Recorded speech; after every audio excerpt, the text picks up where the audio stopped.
Bonjour à toi et Happy Monday. Alors, comment tu vas? Comment s'est passé ton week-end? Est-ce que cette pleine lune qui se prépare et qui s'en vient jeudi commence déjà à te perturber? Alors, pour le tirage d'aujourd'hui, justement, vu qu'on est dans une semaine de pleine lune, je t'ai prévu un petit tirage sur quels sont les enseignements que tu vas devoir tirer de cette pleine lune et de cette semaine de pleine lune. Donc pour ça, je t'invite à fermer les yeux, à inspirer et expirer profondément, à visualiser la pleine lune là devant toi ou au-dessus de toi.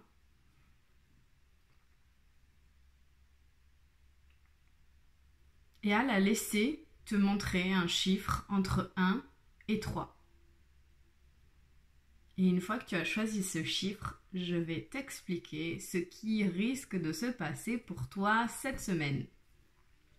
Ou qui est peut-être déjà en train de se passer. Donc si tu as choisi le tas numéro 1, il est question d'éveil. Donc awakening. C'est-à-dire que là, tu es en plein éveil, tes énergies sont en train de changer, elles sont en train de prendre de la hauteur un petit peu.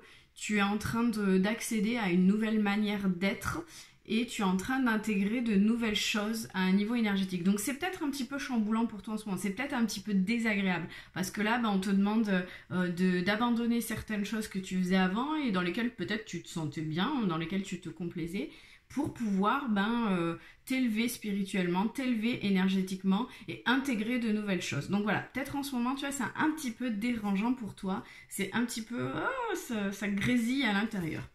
Donc pour ça, le message du jour, le message de ton âme, c'est de grandir et de mûrir. Tiens donc, ça va un petit peu ensemble. En plus, les couleurs sont quand même assez similaires. Je te montre les deux côte à côte. Donc grandir et mûrir, c'est il est temps pour toi de gagner en sagesse. Note toutes ces expériences de vie que tu as traversées, ce qu'elles t'ont apporté de bon et de mauvais. Tire les leçons de ces pas sages, puis avance et laisse-toi évoluer. En fait, la carte de grandir et mûrir, c'est de faire une liste de toutes ces choses qui ont été négatives dans ta vie. Donc toutes ces choses difficiles, tu vois, par exemple la perte d'un parent, ça peut être une enfance malheureuse, une adolescence tourmentée, ou peut-être quand... alors je sais pas comment dire ça, quand tu as perdu quelqu'un que tu aimais fort et que la relation s'est arrêtée, une rupture, voilà c'est ça le mot, une rupture. Donc voilà, tu lises toutes ces choses et à côté tu notes tout ce que ces choses t'ont apporté. Peut-être que la rupture, tu vois, c'était avec quelqu'un que tu aimais fort mais qui ne te poussait pas vers toi-même ou vers l'amour de toi-même, et donc du coup en quittant cette personne tu as gagné l'amour de toi. Donc voilà, ce genre de choses. Et tu verras qu'en fait, toute chose négative dans ta vie, t'as quand même apporté quelque chose de positif et généralement, c'est pas négligeable. Pour les personnes qui ont choisi le tas numéro 2, donc il est question d'Akasha. Donc là, clairement, l'intégration, enfin la chose que tu vas devoir intégrer pour cette semaine, c'est que ton âme, quand elle est venue s'incarner sur Terre, elle a passé un contrat avec elle-même et elle s'est dit qu'elle voulait traverser certaines étapes et certaines épreuves de vie et qu'elle voulait rencontrer aussi certaines personnes. Donc il y a des choses qui sont un peu écrites et prédestinées. Le reste, c'est toi qui choisis, mais il y a des impondérables dans ta vie que tu vas avoir un peu comme des milestones, comme des grosses pierres sur ton chemin qui vont venir, qui seront là parce que tu as décidé en t'incarnant que tu voulais traverser ces épreuves-là. Donc de toute manière, tu ne pourras pas y couper, elles viendront se présenter à toi. Mais par contre, ce qui vient avec les akashas, c'est que voilà, tu as quand même décidé de quelque chose et il y a du bon et du moins bon.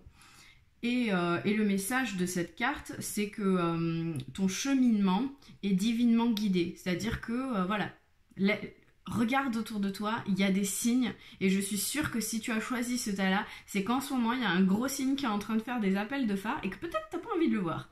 Donc, il est là en train de te dire, coucou, coucou, on avait dit ça, on s'était dit ça, on s'était mis d'accord sur ça. Moi, je suis là, je t'attends. Donc, regarde les appels de phare autour de toi. Le message par rapport à ça, le message de ton âme, c'est de persévérer. J'aime beaucoup cette carte.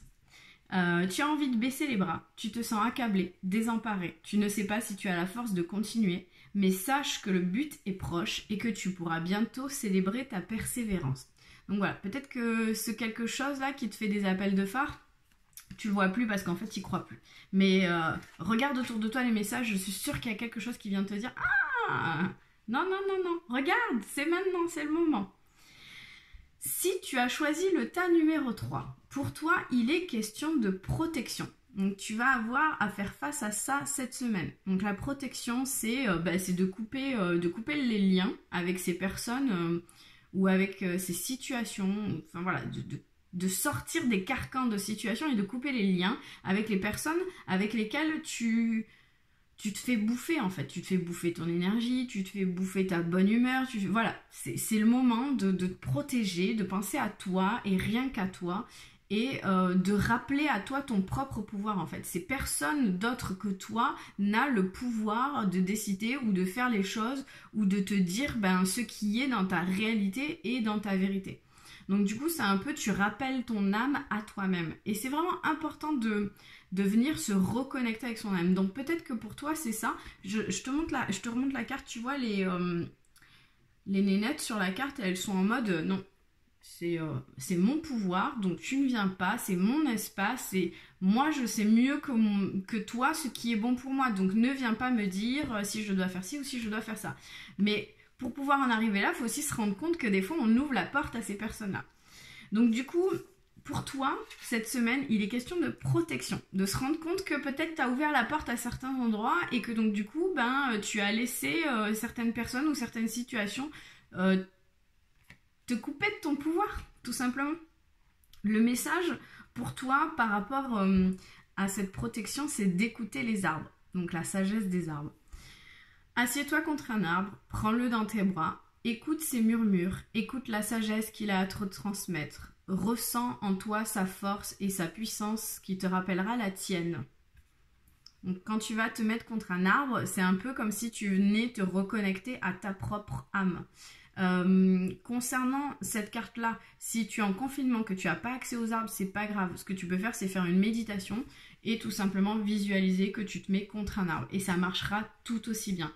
Donc voilà, en tout cas, il y a clairement quelque chose avec ce tas numéro 3 où tu dois apprendre à te reconnecter à toi-même, à ton propre pouvoir, à tes propres sensations, à ton âme, parce que peut-être que tu as tendance à donner trop de crédit aux gens et aux situations qui sont autour de toi, et du coup tu te dévalorises. Donc là voilà, on se protège, on revient à l'intérieur de soi, on revient dans son temps, on se reconnecte à soi et à son propre pouvoir, et donc du coup à sa propre sagesse.